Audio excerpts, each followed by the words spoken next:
اعوذ باللہ من الشیطان اللعین الرجیم بسم اللہ الرحمن الرحیم الحمد لأہلہ والصلاة علی اہلہا اما بعد۔ شعبان المعظم کے فضائل اور مناقب کے بیان میں لفظ دعا، لفظ مناجات۔ دعا مانے پکارنا، مناجات معنی سرگوشی میں کچھ کہنا۔ معصوم کی بارگاہ سے دعا بھی نقل ہوئی اور سرگوشی کے حوالے سے مناجات بھی۔ خدا نصیب کرے مسجد کوفہ میں محراب امیر المومنین میں محراب شہادت میں مناجات مولائے کائنات کی تلاوت کا موقع۔ یہ جو مناجات شعبانیہ کے کلمات بیان کیے جا رہے ہیں یہ ماہ شعبان سے مخصوص۔ فرماتے مولا تعلم ما فی نفسی وتخبر حاجتی وتعرف ضمیری ولا یخفی علیک امر منقلبی مثوایا۔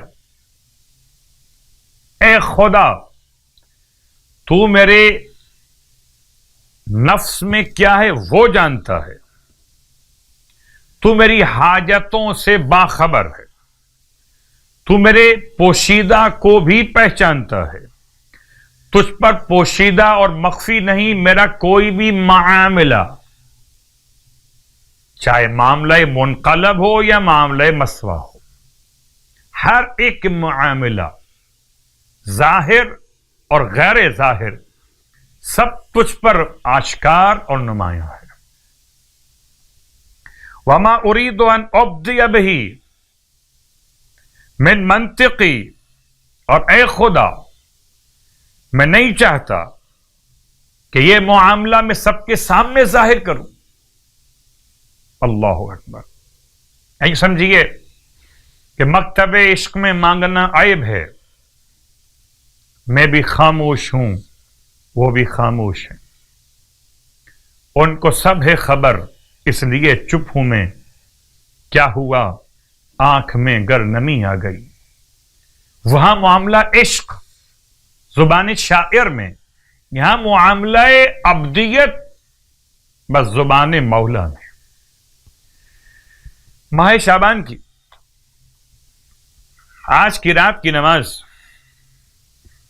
سرکار ختم یہ مرتبہ صلی اللہ علیہ وآلہ وسلم کی روایت میں 2 رکعت نماز 24ویں شب ماہ شعبان کی نیت سے پڑھی جائے گی۔ اس نماز کا طریقہ الحمد کے بعد ہر رکعت میں سورہ نصر کو اذا جاء نصر اللہ، اس سورے کو 10 بار پڑھنا ہے۔ ثواب اتنا کہ خداوند عالم اس کے پڑھنے والے کو نماز کے جہنم اور عذاب قبر سے آزادی عطا فرمائے اور اس کے حساب کو مختصر فرما دے گا، اور اسے آدم اور نوح علیہم الصلاۃ والسلام اور تمام پیغمبران کا دیدار نصیب فرمائے گا اور مقام شفاعت سے اسے مکرم فرمائے گا۔ ماہ شعبان کے روزوں کے بیان میں ختم یہ مرتبہ صلی اللہ علیہ وسلم ارشاد فرماتے کہ جو شخص ماہ شعبان کے 24 روزے مکمل کر وہ 70,000 اہل توحید کی شفاعت کرے گا۔ اللہ اکبر۔ کوئی خود شفاعت کا محتاج ہو اور کوئی ہزاروں کی شفاعت کرے، خدا ہم سب کو یہ موقع عطا کرے۔ ماہ مبارک شعبان کے صیام اور قیام کی توفیق عطا فرمائے، الہی آمین۔